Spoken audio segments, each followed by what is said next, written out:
Oi pessoal, no vídeo de hoje eu vou falar sobre um método de resolução de problemas de matemática que eu batizei de método COM. Ele é baseado na obra de um matemático húngaro chamado George Polya. De acordo com esse método, existem 3 etapas importantes na resolução de um problema: a compreensão, a consecução e a comunicação.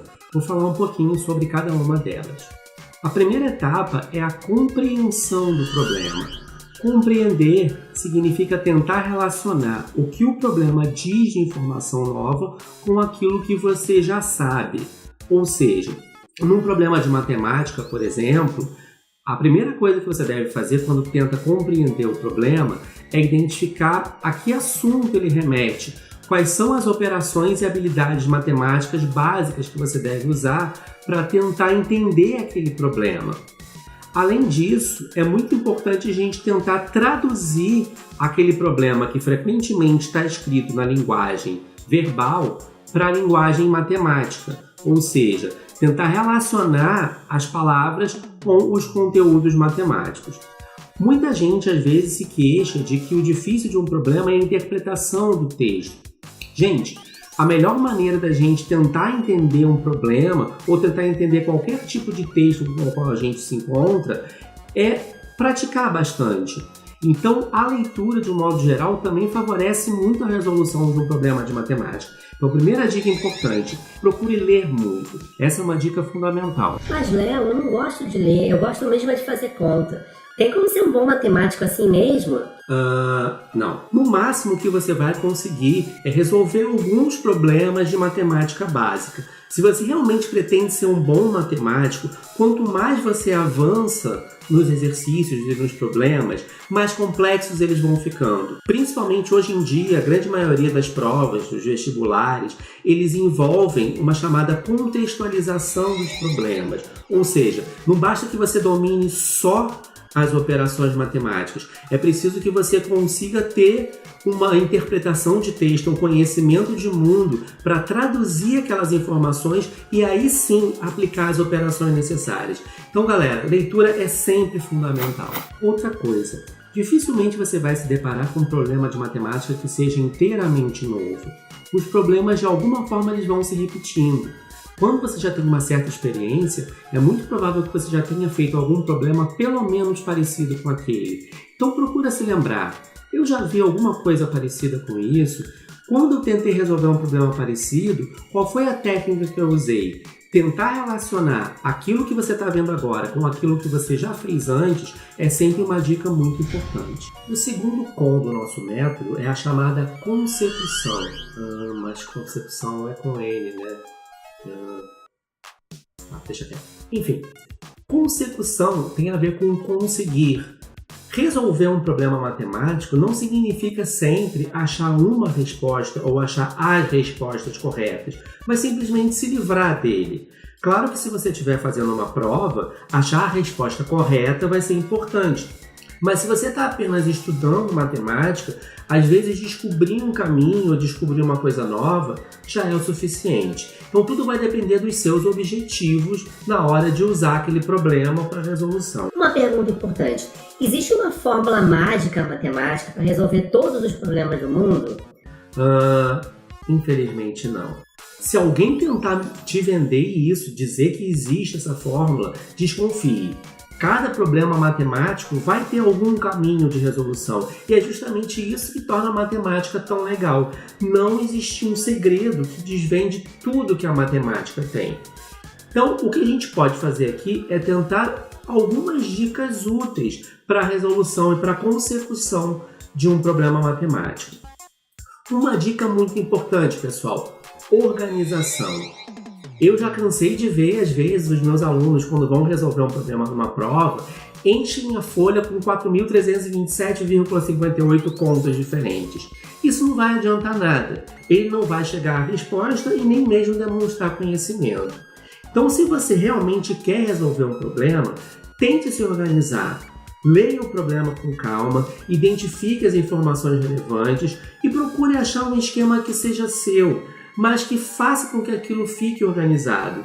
Escreva num cantinho, de preferência numa ordem, numa sequência lógica, para que você consiga entender quais são os passos que você está adotando para tentar resolver aquela questão.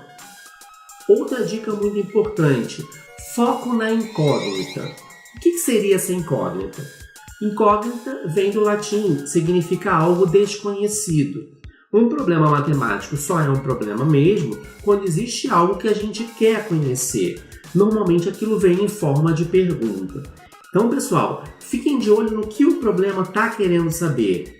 Mesmo que às vezes a gente tenha um problema muito longo, que envolva várias etapas, é muito importante que em cada uma delas a gente não perca o objetivo. Então eu estou resolvendo isso para no final atingir aquele resultado ou chegar naquela resposta. Uma outra coisa muito importante é selecionar os dados do problema.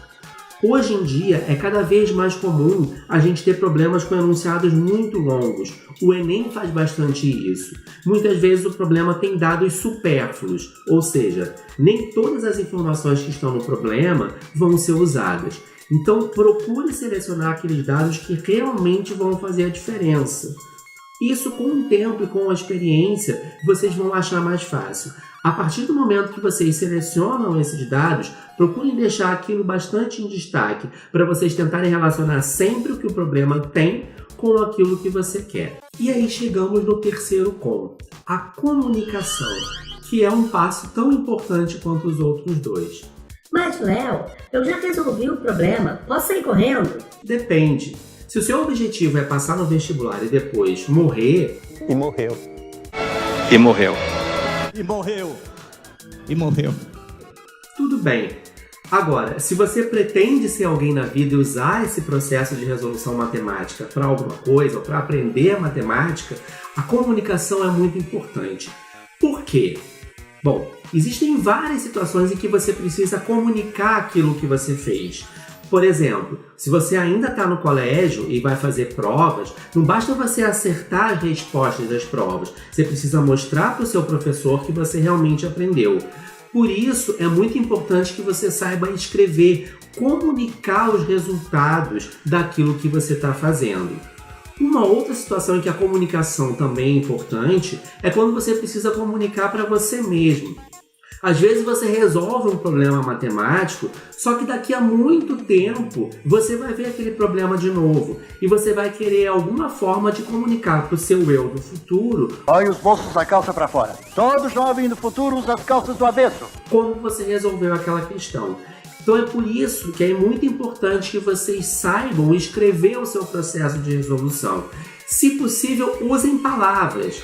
Se você quiser resumir, você pode abreviar e você pode usar a linguagem matemática sem problema nenhum, desde que você deixe claro aquilo que você está fazendo.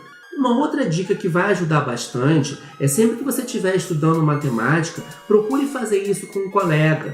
Procure explicar para ele aquilo que você está fazendo e procure ver se ele está entendendo. É muito importante que haja esse diálogo, que um faça perguntas para o outro. Se você consegue explicar para um colega, provavelmente você vai conseguir explicar bem para o seu professor e, claro, você vai conseguir entender futuramente aquilo que você mesmo fez. Por fim, uma última dica útil. Se você pretende aprender matemática, é muito importante que você pratique os exercícios regularmente. Isso, na verdade, vale para qualquer atividade. Por exemplo, se você resolve fazer 2.347 abdominais num dia e passar o resto do mês sem fazer nada, você vai ficar com a barriga doendo e não vai emagrecer. Em matemática vale a mesma coisa. É melhor você tentar resolver 1 ou 2 probleminhas por dia do que tentar passar uma madrugada inteira resolvendo problemas de matemática. Dificilmente você vai conseguir aprender dessa forma.